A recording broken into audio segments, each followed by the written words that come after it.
We are less than 2 hours away from a historic winter storm that is about to hit the eastern region of the country. This storm is expected to cause significant power outages that could last for days and lead to major travel disruptions. Some areas further north will experience heavy snowfall, while areas further south will experience insane ice. In fact, this will be the biggest ice storm to hit Tupelo, Mississippi since February of 1994. So in today's forecast, I will break down how much snow and ice you can expect, how to prepare for the storm, and even share some safety tips. Without further ado, let's get right into it. So by the time you are seeing this sleet, freezing rain, and ice will have already begun to impact the United States. So starting off right now around Texas and Oklahoma, we have some freezing rain, sleet, and snow and ice start to pop up around Wichita Falls into Dallas, into parts of Oklahoma City, Norman, Oklahoma, into parts of Pine Bluff and Little Rock, Arkansas. And this will bring a huge amount of sleet in the purple area, like a wintry mix, and then freezing rain in the orange area, and more heavy snowfall in the blue area. So if you are involved in the blue area, you're going to be receiving snowfall. If you're involved in the pink area, you're going to be receiving a wintry mix between rain, freezing rain, and snowfall and ice. And if you're in the orangish red, you're going to be receiving a bunch of freezing rain. As we move on later on into tonight, into tomorrow, all this will be hovering over Arkansas into Mississippi. And around 6 p.m. or 6 a.m., around 6 p.m. on Saturday, this will begin to impact parts of northern Alabama, Tennessee, Kentucky, and all those areas into Georgia as we move on into Sunday and Saturday. This will continue to move off of the East Coast as we move on into Monday and Tuesday, which will leave lots of places without power and a whole bunch of ice coating the roads. Now, if we take a look at our total snowfall by the European model, this is how things are looking like right now. Some snow starting to fire up in parts of the Texas Panhandle into Oklahoma City, Norman, Oklahoma, into parts of Little Rock and Pine Bluff, Arkansas, through parts of Tennessee as we move on into Monday and Tuesday. This is what our total snowfall rates are going to be looking like. Parts of Oklahoma could be receiving up to at least 17 inches of snowfall around Norman, Oklahoma, and Oklahoma City. So Oklahoma University will most likely be out of school Monday, Tuesday, Wednesday, Thursday, and Friday. Potentially into the Saturday and Sunday, there will still be snow on the ground in Oklahoma, as there is a massive amount of Arctic air coming down into the United States, which will keep all this snow and ice frozen to the ground and not melt so fast. Now, if we look at the same thing just provided by the GFS model, this is showing that we could be seeing more snowfall on the eastern side of Oklahoma and the western side of Arkansas instead of parts of Oklahoma City and New York, or in Norman, Oklahoma. But if we go ahead and take a look at our snow depth in inches, this is what our snow depth is looking like right now. And this is what it will be looking like as we move on into Wednesday, January 28th. Some snow over parts of northern Mississippi and into northern Alabama, which we were not seeing on the total snowfall models, but we are going to be receiving some snow depth in parts of Alabama and Mississippi, even parts of Georgia and the Carolinas, which was not being shown on the total snowfall. Now, if we take a look at our total freezing rain, this is how much freezing rain and ice we could be seeing. This is what is going to be causing all the power outages, as the freezing rain does begin to weigh down power lines, and that will cause a huge problem. So, if we take a look at Tupelo, Mississippi, that is what I really want to highlight. This is around here, and this is what will be the significant storm. We could be seeing up to 1.91 inches of pure ice. That is this thick of just a layer of ice. No snow, mainly just ice, which is an insane amount of ice.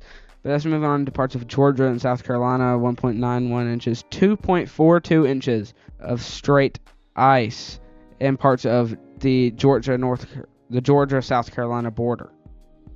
Now, if we go ahead and take a look at our high pressure system and low pressure system, as this is what is driving all of this colder air to sort of keep all the snow and ice frozen on the ground and not melt as fast.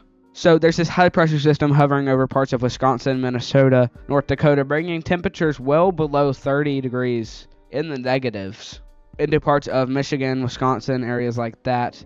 And this will sort of move off of the eastern coast. But then we have this other one sort of moving down, just bringing some colder air to the United States, which will keep all this snow melted. And it's sort of, if you watch it right here, this right here is the hot, as it's the low pressure system. So it's bringing all the hot temperatures, trying to melt everything. But this one is coming down, and these two form right here. If you watch this one right here and then into this one, it'll form together to make one and move this off of the coast while this is sort of just taking it over and bringing a whole bunch of colder air to the southern United States, making this all stay on the ground and not melt as fast. Now, if we take a look at our temperature anomalies, you will really be able to see this, as all of this right here is below negative 30 degrees, and it's just surging south, fueling this winter storm, letting all of the snow be perfect and all the ice be perfect. Then there's this hotter air that becomes to come into the southern United States, trying to get everybody to go back to school in the southeast, which is definitely not what I want, as I am in the southeast, which I am really a fan of this colder air coming in here and just pushing it all the way off. And sort of once all of this melts, all the snow and ice, it will begin as water and just sort of stay as like water puddles.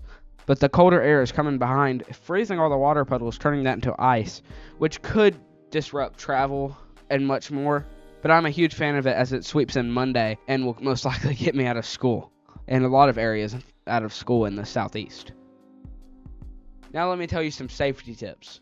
What you can do is you can get a cup, set it in your freezer, let all the water freeze that's inside of it, place a coin on top of it, crank your freezer all the way up, crank your freezer and fridge all the way as low as it will go to be at the coldest temperatures possible. So that way once your power goes out, it continues to stay cold by the hour until you can either get your power restored or your generators turned on. Grocery stores have began to run out of stuff on their shelves. They are running out of bread. Here's one picture and here's another picture of how much bread is being taken away. Here's one picture of a milk fridge and here's another picture of a milk fridge. As they are getting rid of all the milk and the bread, all the local communities are coming to all these grocery stores, taking everything. So if you would like to get something to help keep you safe, eat some like milk and bread sandwiches, now is the time. Go now if you have not already. But back to the cup trick. Once your power goes out, if that coin starts to sink below the spot, which you can mark it with like a little Sharpie, the spot.